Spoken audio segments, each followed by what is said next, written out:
Good evening, universe. How's your Tuesday going? It has been a very busy and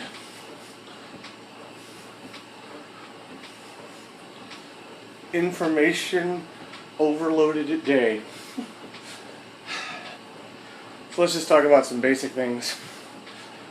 I don't think that my video yesterday was as clear as it could have been, so I wanted to briefly sort of go over some things about what I told you yesterday. I was telling you that the Ellis, which is the unit I currently work here, I was going to ultimately have to give it up soon, which I will. In the next, few months, probably by the end of the year at the latest. But when I was talking about going to visitations on Saturdays, I think it was a little confusing. So, at Ellis, we service the machines 2 days a week, right now. One of them is not a Saturday, because they don't require it. Now, Ellis is roughly the size as the larger unit of the two we're about to take over. They have about the same population as far as inmates and as far as staff. The difference for Ellis is it has snack and beverage machines in both visitation areas for a total of 11. Darrington has 8 machines in non-contact and no vending machines in contact. And since they are of equivalent size, there is a stronger likelihood that we will need to service both machines or service the machines on Saturday nights. At least the first 2 weeks. I think yesterday I mentioned the second and third weeks we'd have to service them, or we would be able to not service them rather. And I believe the first 2 weeks we will have to service the machines on Saturdays. First 2 weeks of the month, I mean.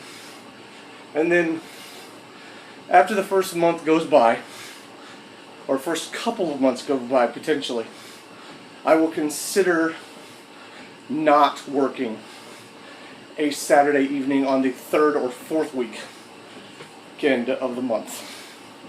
So just wanted to clarify that.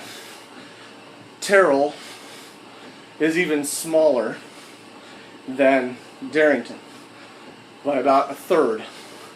Yet they have snack and beverage machines in both non-contact and contact visitation, making it where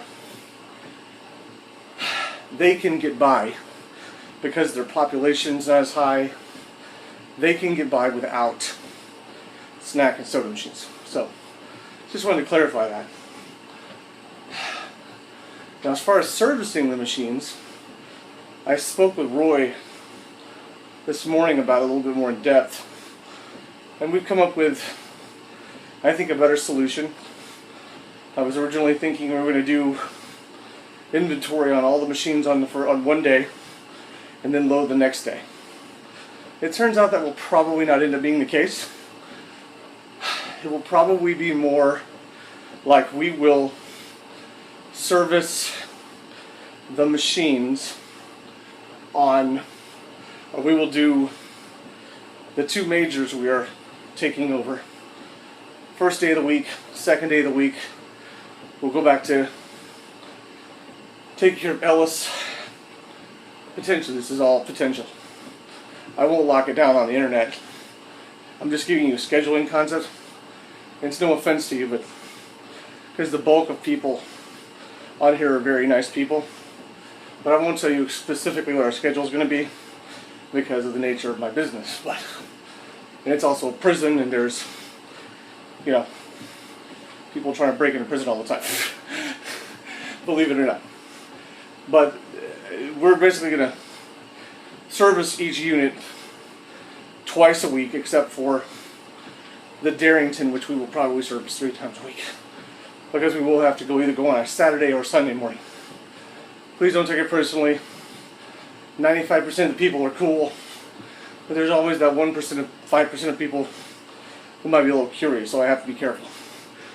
Not just for me, but for my staff. But we're looking at least 5 to 6 days of work a week.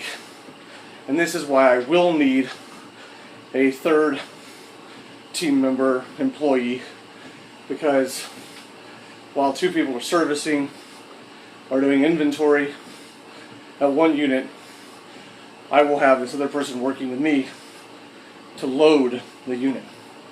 So there you have it. So there's that. Now, here comes another little hiccup in the giddy up. Roy and I serviced Ellis today. Took care of it. Well, we did the first part of the week service with drinks. And we came across a situation. Well, we didn't come across a situation.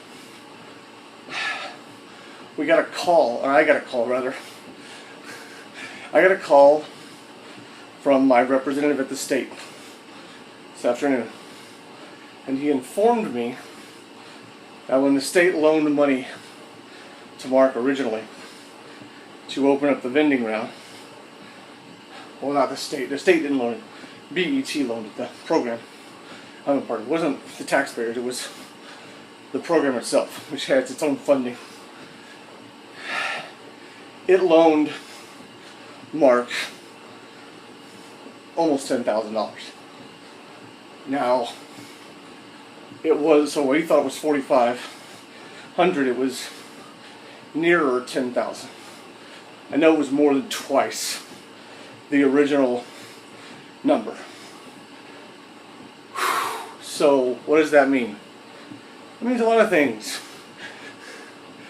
It means, oh, and my state rep informed me that BET,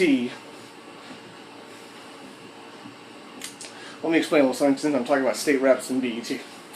So, BET is housed under the Department of Rehab Services, because it's a program that is specifically suited for persons who are legally blind, as sort of an incentive to help them start their own business. Not to maintain it, but to start it, to create entrepreneurial opportunities.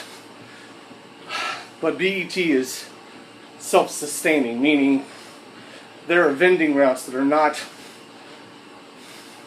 assigned or bid upon by people like me. They're subcontracted out to other companies that are state contractors for security purposes, and they make a high level income, and they pay commissions to BET because BET owns those rights under Randolph Shepherd, and BET helps to sustain its administrative costs to operate the program based on those subcontract fees. So, BET is self-funded. It's not like it's people don't pay taxes into it, let's put it that way. We pay a fee monthly into the program, and then there are subcontract fees that are paid to them from what's called unmanned vending, and that's how we survive. So it's not tax dollars, it's our money that's making it sustain.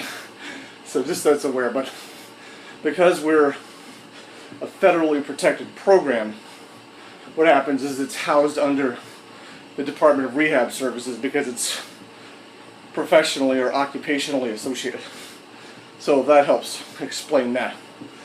Anyway, so BET, oh, and my rep at the state is really more, I call him a rep at the state, but he and his co-consultant are just housed at the local DAR's office. They're not actually employees of DAR's, but they get state benefits.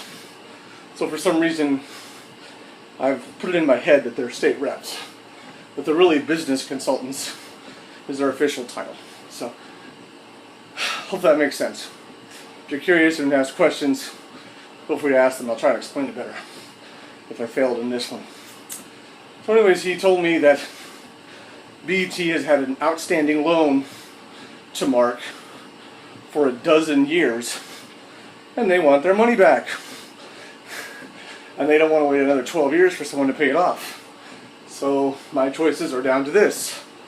Either Mark writes them a check for 10 grand, or he leaves 10 grand behind in the machines